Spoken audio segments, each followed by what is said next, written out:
Hello student, welcome to my channel science by Sumati. आज हम एक बहुत ही इंपॉर्टेंट क्वेश्चन के बारे में डिस्कस करने वाले हैं। ये 5 मार्क्स में भी आ सकता है, आपकी 4 मार्क्स की जो केस स्टडी है उसमें भी आ सकता है। यानी कि इस क्वेश्चन को आपको हर तरीके से प्रिपेयर करना है। यानी कि अगर रे डायग्राम के थ्रू MCQ आता है तो भी आपको ये हेल्प होगा। अब क्वेश्चन क्या है आपका, refraction of light through glass slab diagram. यानी कि हमने एक ग्लास स्लैब रखा है एक शीट के अंदर, बहुत ही ईजी है। अगर आप मेरे दूसरे वीडियोस देखें तो इसमें ये प्रैक्टिकल मैंने आपको परफॉर्म करके भी दिखाया है। तो प्लीज़ फॉलो माय पेज और चैनल साइंस बाय सुमति। यानी कि इसमें हमने एक ग्लास स्लैब रखा है और इसमें नॉर्मल को हमने खींचा है और हमने ग्लास स्लैब में एक एंगल ऑफ इंसिडेंट, एक रे आ रही है जो हमारी हो रही है जब ये हमारा मीडियम रेयर है और ये ग्लास स्लैब जो है ये हमारा डेंसर मीडियम है। जैसे ही लाइट रेयर से डेंसर मीडियम में आती है तो वो टूवर्ड्स द नॉर्मल थोड़ी सी बेंड होती है और जब वो डेंसर मीडियम से वापस रेयर मीडियम में जाती है तो way away from the normal हो जाती है, अवे फ्रॉम द नॉर्मल हो जाती है। और जब वो रेयर से डेंसर मीडियम में आती है तो वो टूवर्ड्स द नॉर्मल होती है। यानी कि वो रेयर मीडियम में से जाने पर वो अवे फ्रॉम द नॉर्मल आ जाती है, जहां angle I is always equal to angle E. Emergent angle of emergence is always equal to angle of incident. ये हमारा होता है। वैसे तो light travel in a straight line. अगर आप एक पेन को ग्लास में डालते हो तो आपको पेंसिल 2 टुकड़ों में दिखाई देती है। अगर आप पानी के ग्लास में सिक्का डालते हो तो सिक्का आपको नीचे से उठा दिखाई देता है। क्यों दिखाई देता है?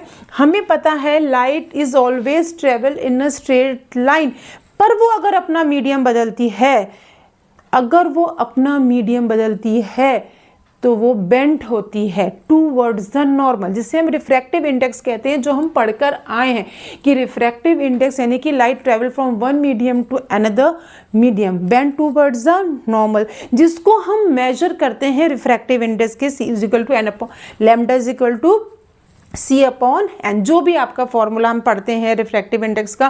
क्योंकि there are 2 type of refractive index, relative refractive index and absolute refractive index, जिसमें बच्चे हमेशा कंफ्यूज रहते हैं। आपको इसका पूरा वीडियो मेरे चैनल में मिलेगा। मैंने बकायदा उसको पूरा सॉल्व करके बताया, यानी कि मैंने पूरा सॉल्यूशन उसका किया है कि कहीं भी आपको कोई कंफ्यूजन नहीं हुआ है कि फॉर्मूला कैसे बना, sine I upon sine R कैसे फॉर्मूला बना, ये पूरा आपको क्लियर उसमें दिखाया गया है।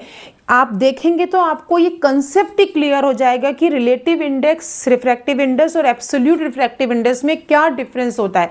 ये आप ज़रूर देखिएगा इस वीडियो को मेरे चैनल पे जाके। तो हमने ये देखा। अब इसमें आता है कि इसमें क्वेश्चन क्या आया। लाइट ट्रेवल हुई डिफरेंट मीडियम में, रेयर टू डेंसर मीडियम में बेंड हुई। तब इसमें क्वेश्चन क्या बन रहा है, क्योंकि हमें एक्चुअली क्वेश्चन प्रिपेयर करना है और हमको पता लगाना what are the law of refraction. हमें पता है the incident ray the normal the point of the incident at the refractive ray lie in the same plane. आपने एक ही प्लेन में इन रेज को आपने बहुत क्लियर देखा। Snell law sine I upon sine R जो हमने बहुत अच्छे से पढ़ा है। Snell law state that the ratio of the sine of the angle of incident the same of the angle of refraction is constant, always constant. पर बच्चे constant word ही नहीं समझ रहे हैं कि ये कांस्टेंट क्यों है। आपको एक बहुत ही अच्छा एग्जाम्पल देते हैं। जैसे हमने कहा लाइट कैसे आई, पहले रेयर से वो किस में आई, सबसे पहले वो ग्लास में आई। मीडियम कैसा हो गया, डेंसर हो गया।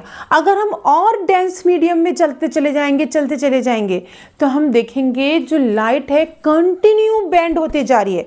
हम तभी कहते हैं कि हर मीडियम का रिफ्रैक्टिव इंडेक्स अलग होता है।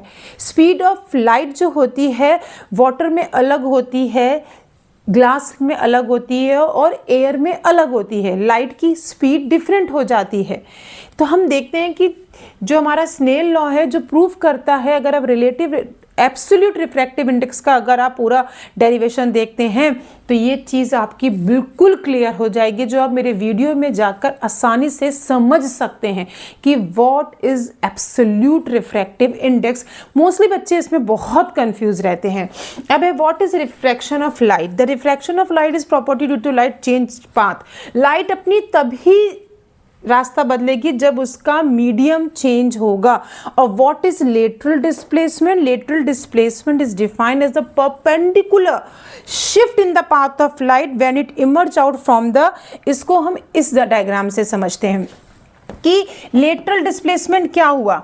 लाइट पहले रेयर से डेंसर मीडियम में आई तो वो बेंड हुई टूवर्ड्स द नॉर्मल, फिर वो डेंसर मीडियम से रेयरर मीडियम में गई तो अवे फ्रॉम द लाइट हो गई, यानी कि साइन आई अपॉन साइन। ये हमारा क्या है, आर जो होगा, आर अगर आप मेजर करोगे वो आई से हमेशा कम होगा और आई और ई विल रिमेन सेम, क्योंकि वो जिस मीडियम से आ रहा था वो उसी मीडियम में वापस जा रहा है। तो हमने देखा लेटरल डिस्प्लेसमेंट मतलब क्या, डिस्प्लेसमेंट, यानी कि लाइट जो रे थी उसने डिस्प्लेसमेंट शो किया, किसी एक पर्टिकुलर डायरेक्शन में उसने डिस्टेंस को ट्रेवल किया, यानी कि light travel in a straight line. अगर हम एक स्ट्रेट लाइन को खींचें तो हम देखेंगे रे हमारी यहाँ से, एक्चुअली रे को यहाँ होना चाहिए, एक्चुअली रे को कहाँ होना चाहिए, यहाँ आना चाहिए, पर रे जो थी उसने थोड़ा सा डिस्प्लेसमेंट शो किया क्योंकि वो रेयर से डेंसर, डेंसर से रेयर मीडियम में आया। तो अब इसको मेजर करके आप लेटरल डिस्प्लेसमेंट को मेजर कर सकते हैं स्केल की हेल्प से कि लाइट मीडियम के अकॉर्डिंग, अगर मीडियम और डेंस हो गया तो लेटरल डिस्प्लेसमेंट और बढ़ जाएगा। Is that clear?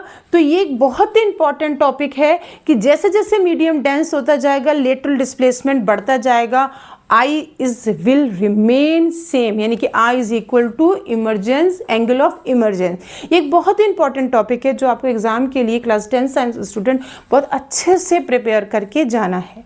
और मेरे चैनल को सब्सक्राइब करना है। कहीं भी कन्फ्यूजन हो, कोई भी क्वेश्चन आपको पूछना हो तो प्लीज़ आप मुझसे पूछ सकते हैं।